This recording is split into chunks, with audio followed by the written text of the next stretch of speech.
नमस्कार। आज हम एक बहुत ही दिलचस्प कहानी पर बात करने वाले हैं।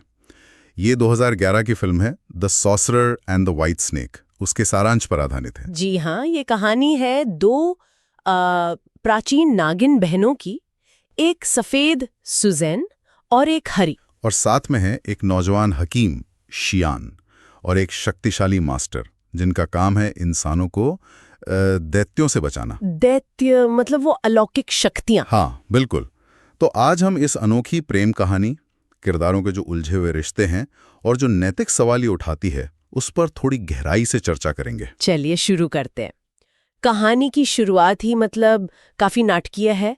सुजैन जो 1000 साल से भी ज्यादा पुरानी है, वो शियान को डूबने से बचाती है। और सिर्फ बचाती नहीं है ना? नहीं, बिल्कुल नहीं। वो उसे अपनी जीवन शक्ति देती है। ये सिर्फ सांस देना नहीं है, ये उसकी अपनी आध्यात्मिक ऊर्जा का हिस्सा है।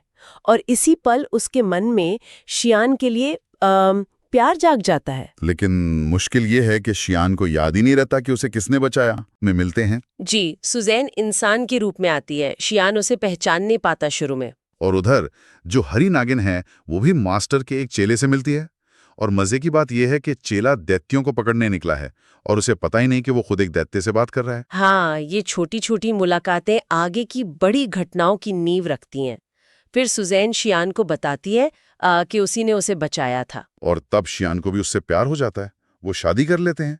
ये एक खूबसूरत पल लगता है कि देखो, प्यार वाकई कोई सीमा नहीं देखता। बिल्कुल। लेकिन इंसानी और दैत्य का मिलन वो इतना आसान कैसे हो सकता है? मास्टर जो एक तरह से प्रकृति के नियमों का या इंसानी दुनिया का रक्षक है, वो इस रिश्ते को शक की नजर से देखता है। हाँ, और उसका शक तब और बढ़ जाता है जब गांव में दैत्यों का हमला होता है। शियान अपनी जड़ी बूटियों से इलाज करने की कोशिश करता है, पर वो काफी नहीं होता। तब सुजैन फिर से अपनी शक्ति इस्तेमाल करती है। वो अपनी जीवन शक्ति दवाइयों में मिला देती है ताकि लोग बच सकें और शियान भी बच सके। ये दिलचस्प है।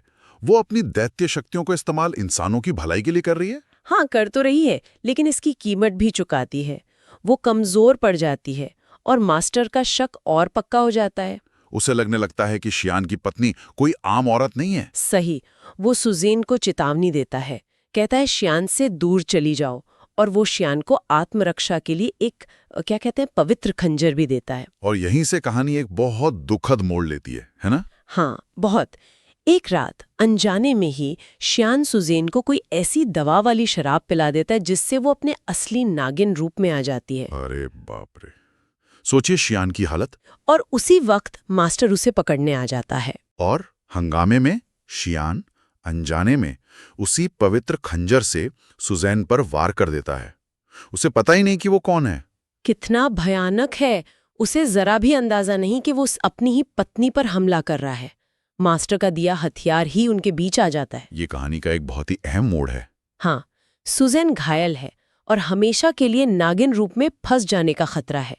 तब मास्टर शियान को सच्चाई बताता है। शियान तो जैसे टूट ही गया होगा ये सुन के। बिल्कुल, लेकिन वो हार नहीं मानता।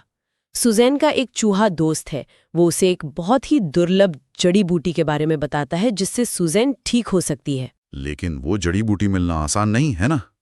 किसी खतरनाक जगह पर है। हाँ, बहुत खतरनाक जगह पर, जहाँ दैत्यों का वास है। शियान अपनी जान जोखिम में डालकर वहां जाता है। और यहाँ तक कि मास्टर के चेले भी उसकी मदद करते हैं।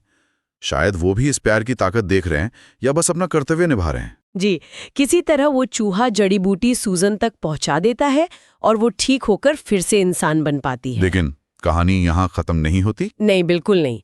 ठीक होने के बाद सुजन बहुत गुस्से में है। उसे लगता है मास्टर और उसके चेले ही उसकी और शियान की इस हालत के जिम्मेदार हैं। तो वो उन पर हमला कर देती हैं। हाँ, वो हमला करती है।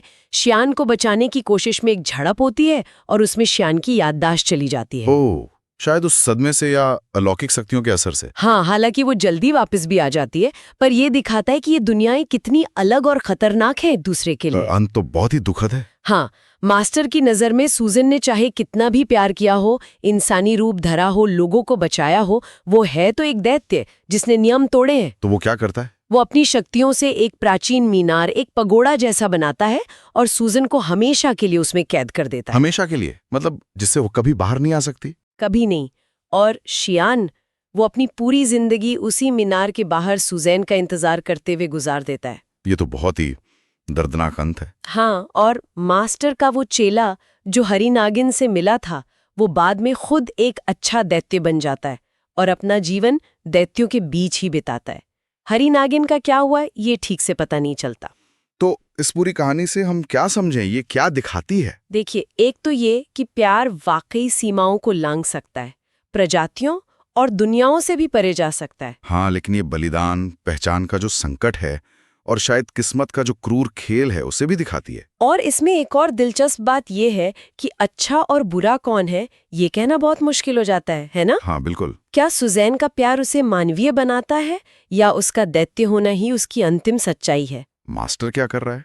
वो नियमों का पालन कर रहा है, पर क्या वो सही है? ये सवाल रह जाते हैं। और एक सवाल शायद सुनने वालों के मन में भी आए, क्या ऐसा प्यार जिसकी मंजिल सिर्फ जुदाई हो, अनंत इंतजार हो, क्या वो सच में सार्थक है, या ये बस एक खूबसूरत दर्दनाक कहानी है? सोचने वाली बात।